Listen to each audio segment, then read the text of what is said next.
नमस्कार प्रिय भक्तों, आपका दिन शुभ और मंगलमय हो। हमारे चैनल आरवी नई कहानियाँ में आपका स्वागत है। उम्मीद करती हूँ आज की कहानी आपको जरूर पसंद आए। आज सुनिए सत्यनारायण व्रत की कथा। आज के दिन श्री सत्यनारायण भगवान की व्रत कथा सुनी अथवा पढ़ी जाती है। तो चलिए इस कथा को प्रसन्नचित्त मन से हम सुनते हैं। एक समय की बात है, नैमिषारण्य तीर्थ में सैनिक आदि 88,000 ऋषियों ने श्री सूत जी से पूछा, हे प्रभु, इस कलयुग में वेद विद्या रहित मनुष्यों को प्रभु भक्ति किस प्रकार मिल सकती है तथा उनका उद्धार कैसे होता है। हे मुनि श्रेष्ठ, कोई ऐसा तप बताइए जिससे थोड़े समय ही पुण्य मिले और मनवांछित फल भी मिल जाए। इस प्रकार की कथा सुनने की हम इच्छा रखते हैं। सर्व शास्त्रों के ज्ञाता सूत जी बोले, हे वैष्णव, मैं पूज्य आप सभी ने प्राणियों के हित की बात पूछी है, इसलिए मैं एक ऐसे श्रेष्ठ व्रत को आप लोगों को बताऊंगा जिसे नारद जी ने लक्ष्मी नारायण जी से पूछा था और लक्ष्मीपति ने मुनि श्रेष्ठ नारद जी से कहा था। आप सब इसे ध्यान से सुनिए। एक समय की बात है, योगी राज नारद जी दूसरे के हित की इच्छा के लिए अनेकों लोकों में घूमते हुए मृत्यु लोक में आ पहुँचे। यहाँ उन्होंने अनेक योनियों में जन्मे। प्रायः सभी मनुष्यों को अपने कर्मों द्वारा अनेकों दुखों से पीड़ित देखा। उनका दुख देखकर नारद जी सोचने लगे कि कैसा यत्न किया जाए जिसके करने से निश्चित रूप से मानव के दुखों का अंत हो जाए। इसी विचार पर मनन करते हुए वह विष्णु लोक में गए। वहां वह देवों के इस भगवान नारायण की स्तुति करने लगे, जिनके हाथों में शंख चक्र गदा और पद्म थे, गले में वरमाला पहने हुए थे। स्तुति करते हुए नारद जी बोले, हे भगवान, आप अत्यंत शक्ति से संपन्न हैं। मन तथा वाणी भी आपको नहीं पा सकती।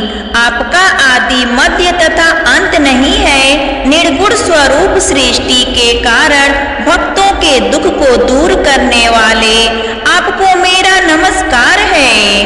नारद जी की स्तुति सुन विष्णु भगवान बोले, हे मुनि श्रेष्ठ, आपके मन में क्या बात है? आप किस काम के लिए पधारे हैं?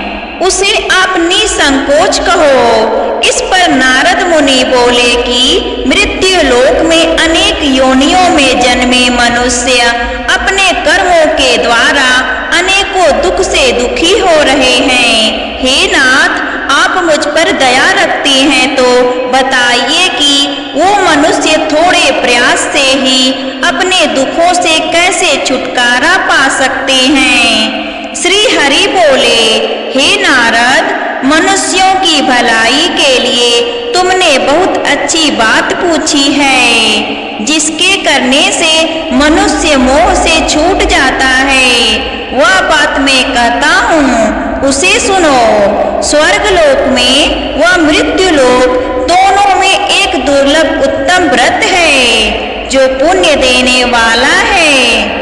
आज प्रेमवश होकर मैं उसे तुमसे कहता हूँ। श्री सत्यनारायण भगवान का यह व्रत अच्छी तरह विधान पूर्वक करके मनुष्य तुरंत ही यह सुख भोग कर मरने पर मोक्ष पाता है। श्री हरि के वचन सुनकर नारद जी बोले कि उस व्रत का फल क्या है और उसका विधान क्या है? यह व्रत किसने किया था? इस व्रत को किस दिन करना चाहिए? सभी कुछ विस्तार से बताइए। नारद जी की बात सुनकर श्री हरि बोले, दुख व शोक को दूर करने वाला यह व्रत सभी स्थानों पर विजय देने वाला है। मानव को भक्ति व श्रद्धा के साथ शाम को श्री सत्यनारायण की पूजा धर्म परायण होकर ब्राह्मणों व बंधुओं के साथ करनी चाहिए। भक्ति भाव से ही नैवेद्य केले का फल, घी, दूध और गेहूं का आटा सवाया लें।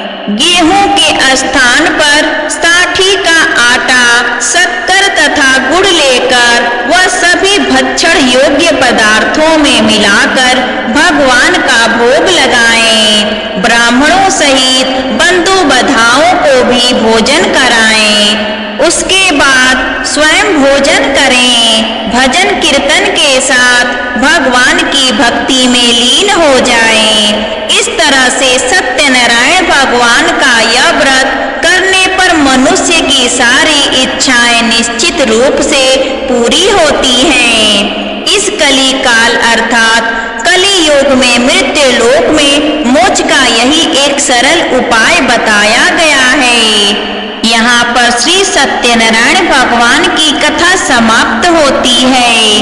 प्रेम से बोलिए श्री सत्यनारायण भगवान की जय। अगर आपको यह कथा अच्छी लगी हो तो प्लीज कमेंट करके हमें जरूर बताइए और हमारी चैनल आरवी नई कहानियाँ को सब्सक्राइब करना ना भूलिए, क्योंकि ऐसे ही हर रोज भक्ति कहानी आपको सुनने को मिलेगा। धन्यवाद।